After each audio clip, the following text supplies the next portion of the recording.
कथा कहती है, शिव मंदिर के 3 स्थान ऐसे हैं जहां पर बैठकर केवल बैठ जाओ तो भी फल मिलता है। शिव मंदिर के, शिव धाम के, शंकर के मंदिर के 3 स्थान ऐसे हैं जहां बैठ जाओ, कुछ मत मांगो, कुछ मत बोलो तो भी फल मिल जाता है। कौन से 3 स्थान बताए? तो वर्णन किया तुमरुका जी ने चंचुला देवी को। पहला, मंदिर में जहां नंदी बैठता है, उस नंदी के जो पांव उठा हुआ रहता है नंदी का, उस पांव के पास वाली जो जगह होती है, सीधा जो हाथ होता है, वहां बैठ जाओ, भले कुछ मत मांगो, थोड़ी देर बाबा का दर्शन कर लो, श्री शिवाय नमस्तुभ्यम कह लो, ओम नमः शिवाय कह लो, कुछ भी नहीं मांगोगे तो भी भोलेनाथ तुम्हें खाली नहीं भेजेगा। 3 स्थान बताए, 3 स्थान बताए। पहला स्थान है नंदी के पास, जो चरण उठाए, चरण उठा मतलब नंदी उस चरण के माध्यम से आपके कष्ट को मिटाने के लिए शिव को बिठाकर तुम्हारे दरवाजे तक लाए। पहला। दूसरा, जलाधारी, समझिएगा जरा, थोड़ा ध्यान दीजिएगा कथा में।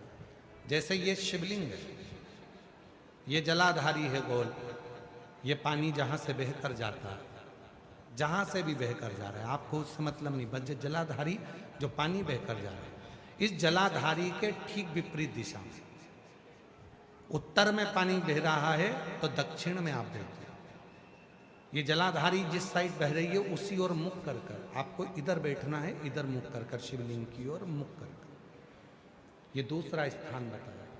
ये जो स्थान है, ये माता लक्ष्मी का स्थान, ये जो स्थान है कुबेर का स्थान, ये जो स्थान है सारी सिद्धियों का स्थान है, अष्ट सिद्धि नवनिधि इसी स्थान पर बैठकर भगवान शंकर से वर प्राप्त करती है।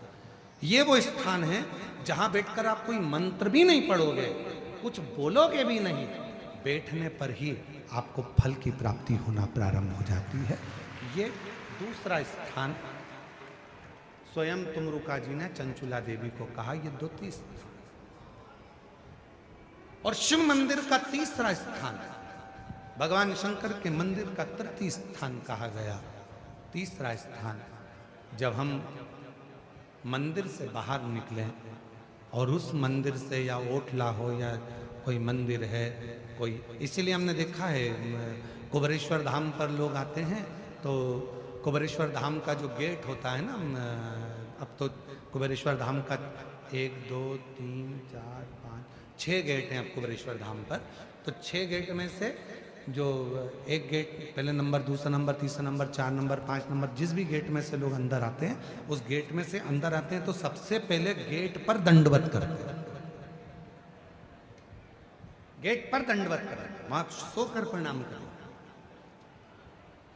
4-5 दंडवत करते हुए चले जाएंगे। कई लोगों की ऐसी आदत होती है चौराहे पे से दंडवत करते आते, कई लोगों की ऐसी आदत होती है कि वो सीहोर के रेलवे स्टेशन पर उतरेंगे और 11 किलोमीटर तक दंडवत करते हुए जाएंगे। सबका अपना बात।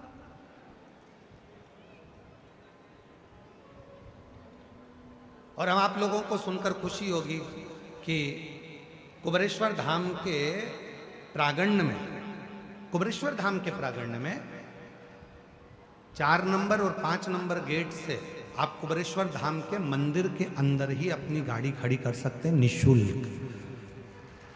पार्किंग का कोई पैसा आपको देना नहीं, मंदिर के अंदर ही गाड़ी जाती है। बस आपको 4 नंबर 5 नंबर गेट पे पहुंचना है और वहां से मंदिर को अंदर गाड़ी को प्रवेश करो। बड़ी बड़ी बसें भी लगाने के लिए हमने वहां पर सुविधा कर दी है कि बसें अंदर खड़ी हो जाएं, सब अपना भोजन बनाए, वहीं पर खाएं, जिसको भोजन बनाना है भोजन बनाए, नहीं तो भोजन तो बाबा का भंडारा चलता है सबके लिए। कोई बस का शुल्क नहीं लगना है, तुम्हारी गाड़ियों का शुल्क नहीं लगना है। मंदिर प्रांगण में 4-5 नंबर गेट से अंदर करेंगे, गाड़ियाँ निःशुल्क पार्किंग आपको वहाँ प्राप्त होगी, किसी को रुपया देने की जरूरत नहीं, 1 रुपया। आराम से आप लोग वहाँ गाड़ी खड़ी करें, रुद्राक्ष लें, खाओ पियो, बाबा के घर आयो, अपने पिता के घर आयो, भजन, कोई नहीं।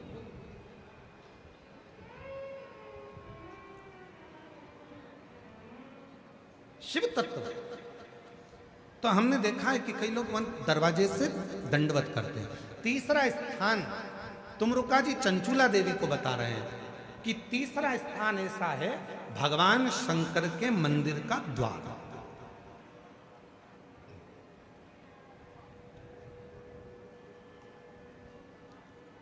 शिव मंदिर का द्वार।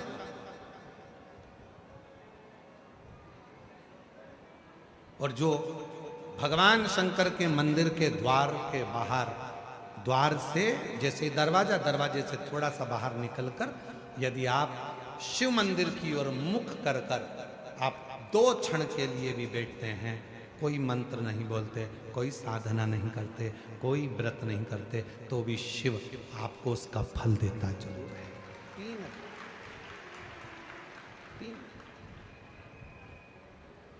कौन कौन सी 3 जगहें जम के बोलेंगे सभी? पहले नंबर का नंदी का जहां चरण उठा है उसके पास, दूसरे नंबर का जहां जलाधारी पानी बहकर जाता है उसके ठीक विपरीत की ओर जलाधारी की ओर, और तीसरा स्थान शिव के द्वार।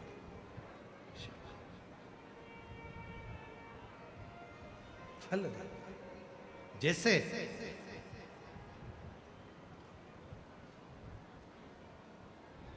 एक नारी के गर्भ में अगर कोई गांठ पड़ जाती है, चेस्ट में गांठ आ जाती है, कोई